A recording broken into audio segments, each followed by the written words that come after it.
Good morning, everyone, and thank you very much for that very gracious introduction. And Randall, thank you for your welcome to country. And it's great to be back here in St Teresa's Church at Garbutt. As Albert knows, I've celebrated many masses here in years past, together with Jesuits like Brian McCoy, Pat Mullins, Maury Heading. So it's great to be back here in what is the Aboriginal and Islander Church of the Diocese of Townsville. And a real pleasure to be with you to address something about this issue of the Indigenous voice. As you've heard, I came for another purpose to this part of the world. I came for the funeral on Saturday of a very respected Aboriginal leader on Palm Island, Thomas Geyer.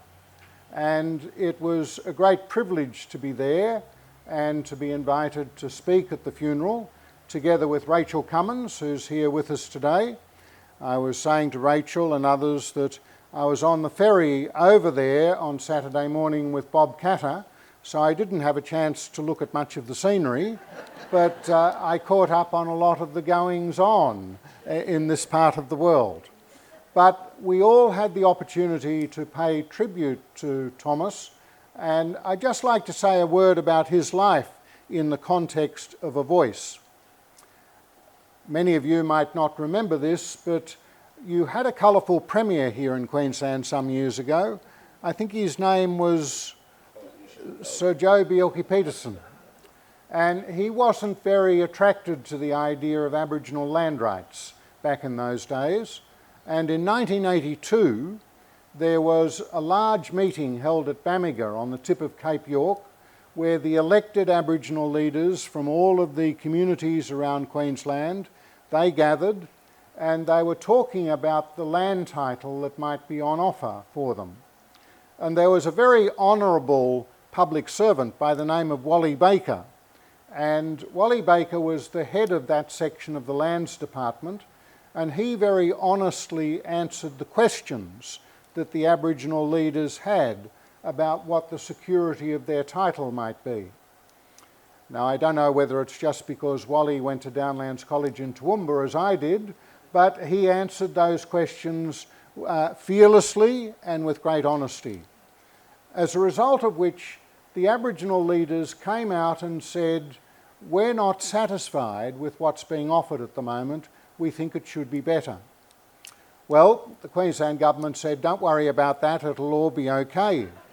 And so there were these two young Turks in their 20s, Tom Geyer and Rachel Cummins, who that night went on national television to say what the elected leaders of the remote communities had said. And that was the beginning of a major change. Why? Because the voice of the local Aboriginal people was heard nationally about what their concerns were. And as I say, if this idea of the voice gets up, we'll know it's working well if the concerns of local Aboriginal communities get to be heard and taken seriously at the national level. So I think it's in that context that we come to consider this issue. Now, you should all have with you a handout. I'm a bit old-fashioned, so we're not having a PowerPoint, but I thought with a one-page handout you might be able to take it home and share some of these thoughts with other people. And what I'm going to do is I'll speak for about 30 minutes, and then we'll have a break for a cup of tea, and then we'll come back for questions and answers. And all the time in the world that you want to answer questions or to make your own statements about what you think about the idea of an Indigenous voice. So you have the handout there entitled The Voice. And there, under the first heading, I have Pope Francis, Laudato Si. As you heard, I was in Rome a week ago, and I had the opportunity to present Pope Francis with a copy of my new book, An Indigenous Voice to Parliament, Considering a Constitutional Bridge. And in the book which I gave him, I inscribed my thanks to him for having written in his encyclical, Laudato Si, the following words: "It is essential to show special care for Indigenous communities and their cultural traditions. They are not merely one minority among others, but should be the principal dialogue partners, especially when large projects affecting their land are proposed."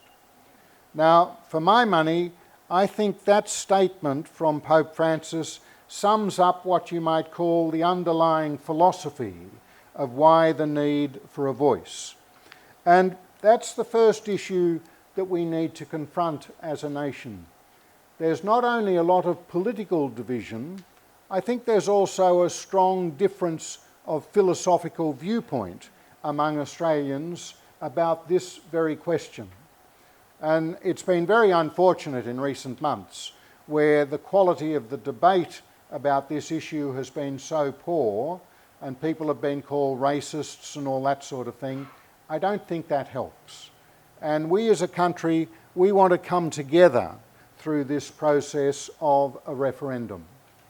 And I think the first philosophical question that confronts each of us is, when we look at our Constitution, do we want it to be a document that says everyone is treated exactly the same and therefore no one is specially mentioned?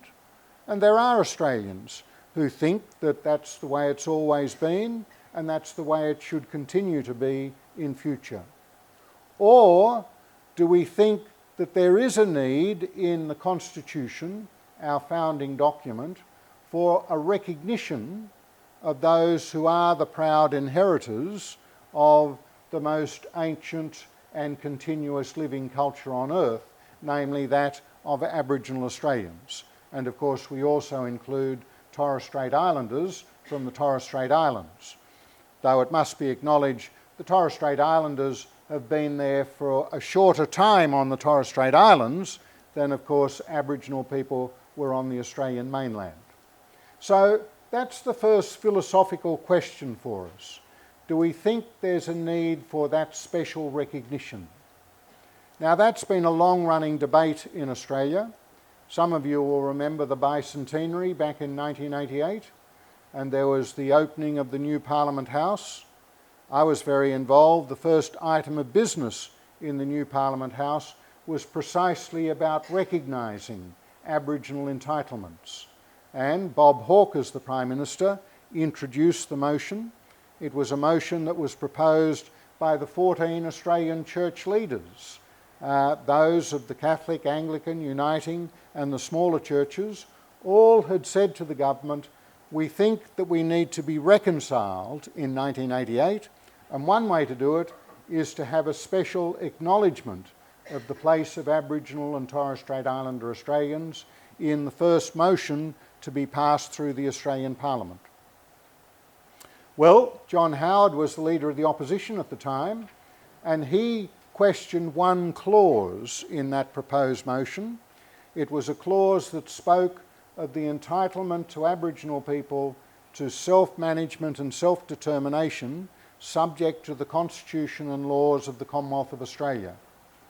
And Howard and the Liberal and National Party coalition said, we won't agree to that unless you qualify it with the further words, self-determination in common with all other Australians. And there was not agreement on those words. Well, that philosophical cleavage is still with us 35 years later, and that's one of the key issues that we're being asked to vote on. Do we want to treat everyone exactly the same in the Constitution, or do we think that there is a space and a place for special recognition of Indigenous Australians? Well, those of us who do see the place for a special place take heart from those words of Pope Francis.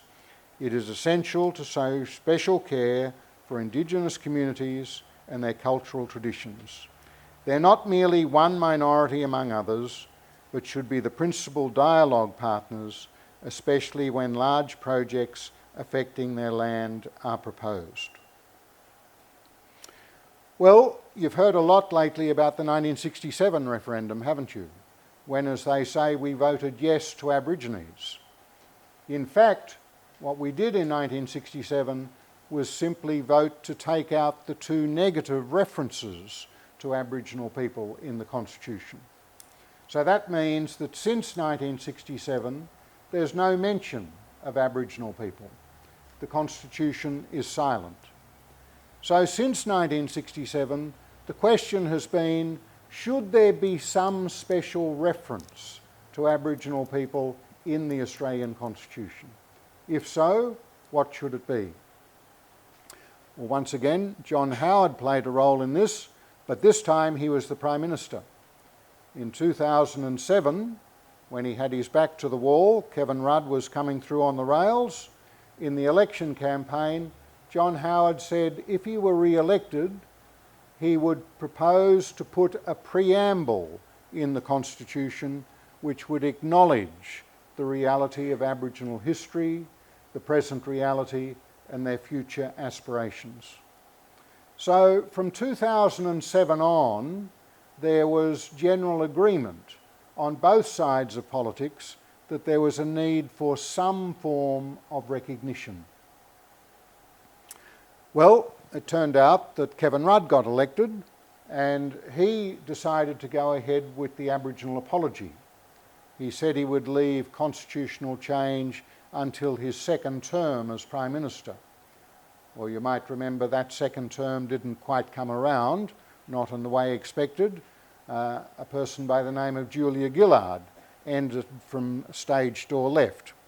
And Gillard, when she became Prime Minister, she needed to cut a deal with the Greens and some independents in order to have a majority in the House of Representatives. And so what she did was she agreed to the setting up of what was called an expert panel to look at constitutional change. And that brings me to the second quote that you have there.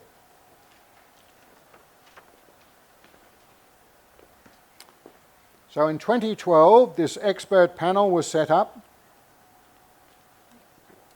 and by that time there was a new group of emerging Aboriginal leaders, most of whom are now household names, but some of them were new to the scene back in 2012. They included Noel Pearson, Megan Davis, Patrick Dodson, Ken Wyatt and Marcia Langton. Now that expert panel, they agreed on 4 principles for any constitutional change. And you've got those 4 principles there. Anything put forward should contribute to a more unified and reconciled nation, be of benefit to and accord with the wishes of Aboriginal people, be capable of being supported by an overwhelming majority of Australians from across the political spectrums, and be technically and legally sound. They went on and made a recommendation that the referendum should only proceed when it's likely to be supported by all major political parties and a majority of state governments. Well, that's not where we are today, is it? But in 2012, it was common ground that, look, no point in trying to proceed with something unless we've got everybody on board. Now, it turned out that that expert panel put forward some recommendations which were never going to fly. And it became pretty clear they weren't going to fly. And to give Gillard her due, but also Tony Abbott his due as leader of the opposition, they got together and said, well, look, we can't just have everything being lost as a result of this expert panel. What is there that's common ground that we could agree on? And so they passed through Parliament unanimously the Aboriginal and Torres Strait Islander Peoples Recognition Act of 2013. So just have a look at that under Section 3. The Parliament recognises that the land was first occupied by Aboriginal people. The Parliament acknowledges the continuing relationship with the lands, and the Parliament acknowledges and respects culture, language, heritage, etc.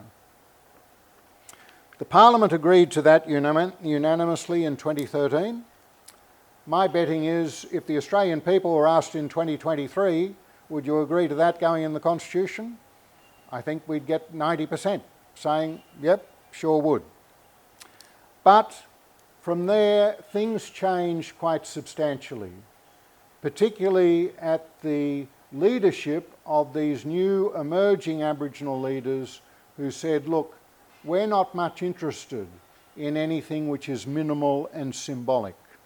We're not much interested in anything that has the whitefellas feeling good about themselves, but that doesn't really change anything in terms of the situation of Aboriginal and Torres Strait Islander Australians.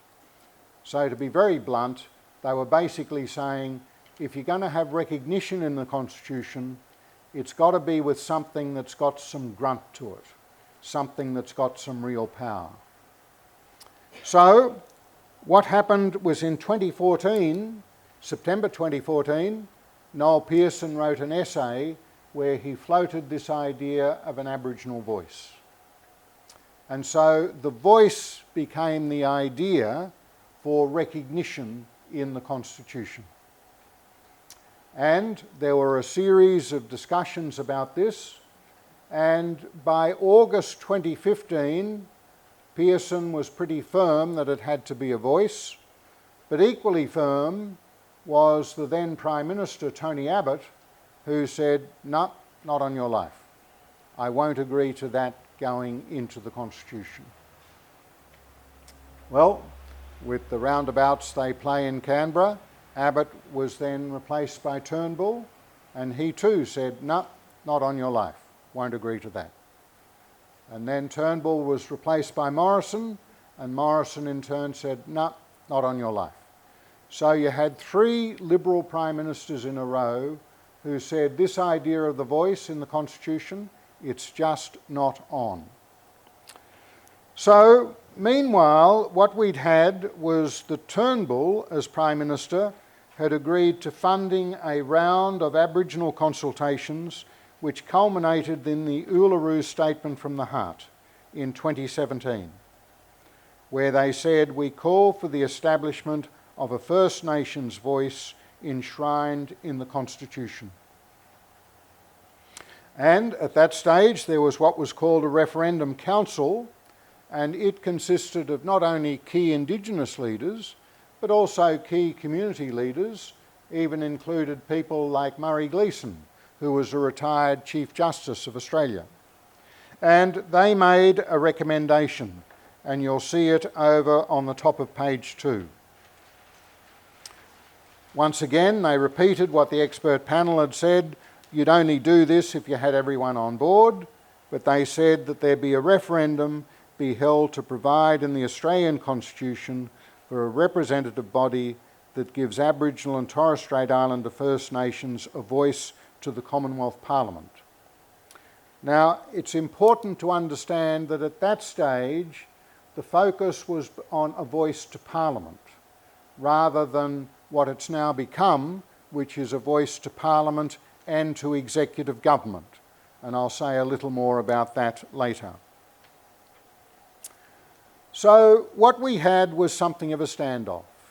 You had the Aboriginal leadership with the Referendum Council agreeing that there should be a voice to Parliament put in the Constitution. But you had Abbott, Turnbull and Morrison saying, no, not on your sweet life. Well, things changed a year ago with a change of government. The election of a Labor government, Albanese as Prime Minister. You might remember, the night he was elected, the first thing he said was, we're going to do something about the Uluru Statement from the Heart. And the question was, how should a Labor Prime Minister committed to this change, how should he proceed, given there have been three Liberal Prime Ministers in a row who have said no? So he did what all Prime Ministers do, particularly once they've been elected. They go to what's called the Garma Festival up in Arnhem Land, and they make an announcement. So he went up to the Garma Festival and made his announcement, which was a proposed set of words to place in the Constitution. He said, they're not set in concrete, we can have a conversation about this and see how it goes. Well, he did that at the end of July last year. Well, By the 9th of November, I was, one of these well-meaning white fellas who was starting to get worried. I thought, it's all very well, the government has set up this 21-member Indigenous group with whom they're negotiating, and then they've got an expanded Indigenous group for community consultation, but basically there's no process that's been set up to try and get the Liberal and National parties in Parliament into the tent. So I, knowing the Prime Minister a bit as I do, I wrote him a very polite letter on the 9th of November, and I might just quote to you there in section 6 a little of that letter. As a non-Indigenous Australian with a long-time commitment to constitutional recognition, could I put 2 suggestions?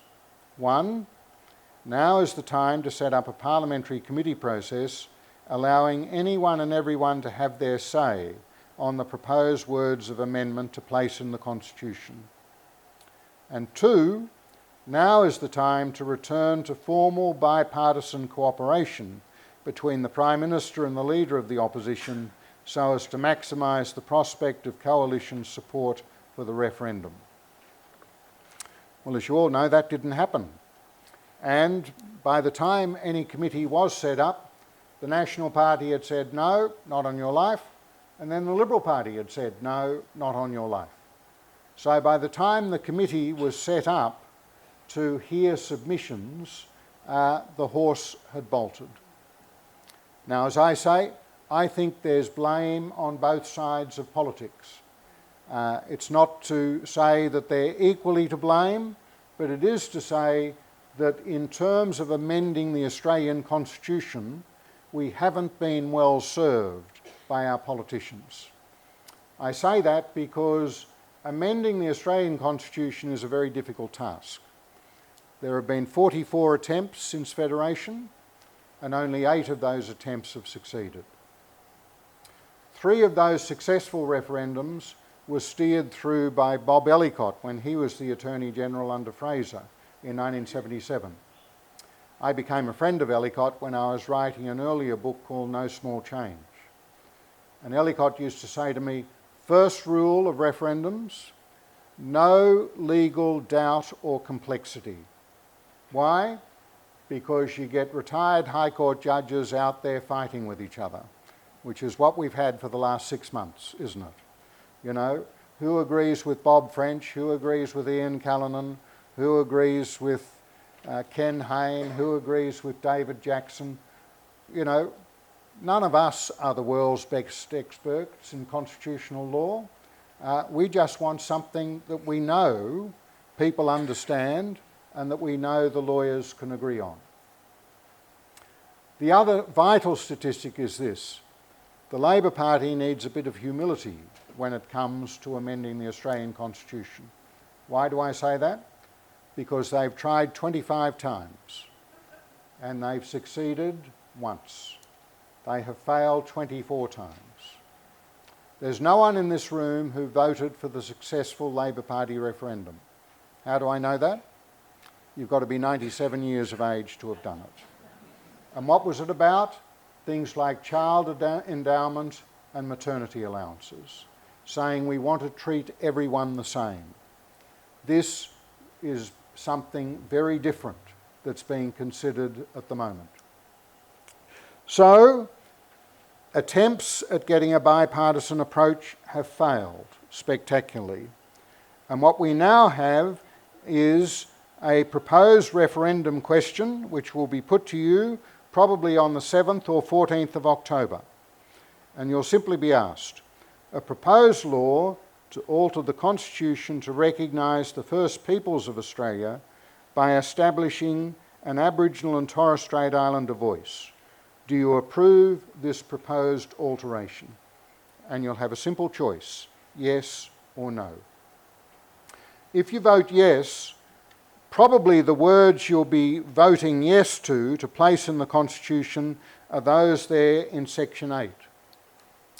And just to make the point, the words are not completely finalised yet. The Senate will start to consider these words tomorrow. but we will have a final answer by the end of next week, by the 22nd of June. It's very unlikely that the words will change, and so these are most likely the words that we'll be asked to vote on. Someone like myself says, I'm in favour of a voice in the Constitution. Do I think these words are perfect? No, I don't. Can you vote for an imperfect set of words? Well, one of the things about living on earth, not in heaven, one of the things about living with the batch of politicians we've got is we often get asked to approve laws which are imperfect. But would it be better to have this than not to have it, becomes the question.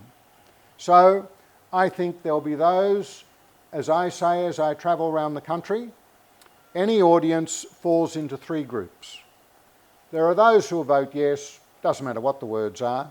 They just say, look, long overdue, want to vote yes to a voice in the Constitution. Why? Because key Aboriginal leaders have said to us, the only way to recognise us is through a voice in the Constitution. At the other end are those who will say, no, don't care what flash arguments anyone like Frank Brennan or whoever puts up, I'll be voting no. I think everyone should be treated the same in the Constitution, which means Aboriginal people shouldn't be mentioned, just as the Irish shouldn't be mentioned, or those from Sri Lanka shouldn't be mentioned, or whatever. Or they'll say, look, I might be open to something, but I'm not convinced that this is going to work. I'm not convinced it's actually going to make a difference to the real lived lives, particularly of Aboriginal people living on remote communities where services need to be properly delivered. So they're going to be the sorts of arguments. Because in the middle, I think, are those Australians, who will be some of you, who are undecided.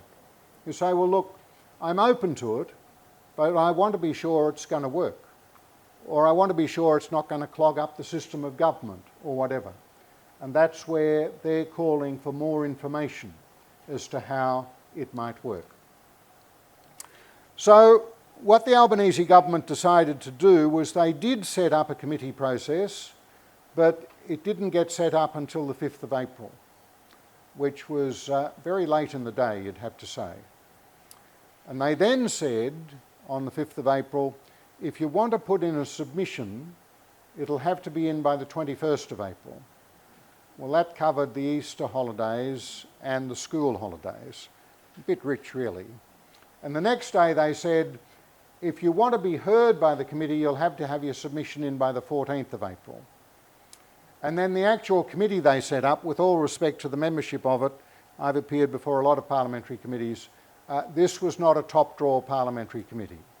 And it was clear, it was all a done deal before we appeared before them. And they published their report then on the 15th of May saying, we don't recommend any change to the proposed wording. So we do have something, we have to admit, which is imperfect, but it's what's on offer. And the question is, do you say, I want to vote yes to that, or I want to vote no? If I vote no, I have to acknowledge that there will be no opportunity to revisit this for some years, and there will be a great sense of disappointment and abandonment by a lot of Aboriginal people who say, why can't we be recognised in the Constitution? And so we're all confronted with a difficult choice. Why? Because what we've done as a nation is to marry together the idea of recognition with the voice. And as I say, 90% of Australians are in favour of recognition. About the voice, people are undecided. People like myself say, at the end of the day, I will vote for recognition with a voice in the Constitution. Why? That's what has been asked for by these key Indigenous leaders. Do I think it's perfect? No, I don't. Do I think anything's perfect in the Australian Parliament at the moment? No, I don't. But it's what we live with in a pluralistic democratic society. And so what we have there is the proposed wording: in recognition of Aboriginal and Torres Strait Islander peoples as the first peoples of Australia, there shall be a body to be called the Aboriginal and Torres Strait Islander Voice, and the Voice may make representations to Parliament and the Executive Government on matters relating to Aboriginal and Torres Strait Islander peoples.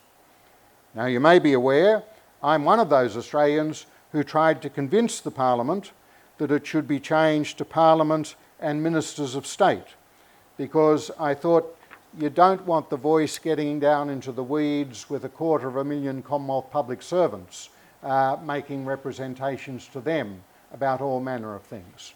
But we've lost that debate, so it's going to be harder to get to yes, but it's still a proposal for a voice which is broadly consistent with what has been agitated by these Indigenous leaders since they met at Uluru in 2017.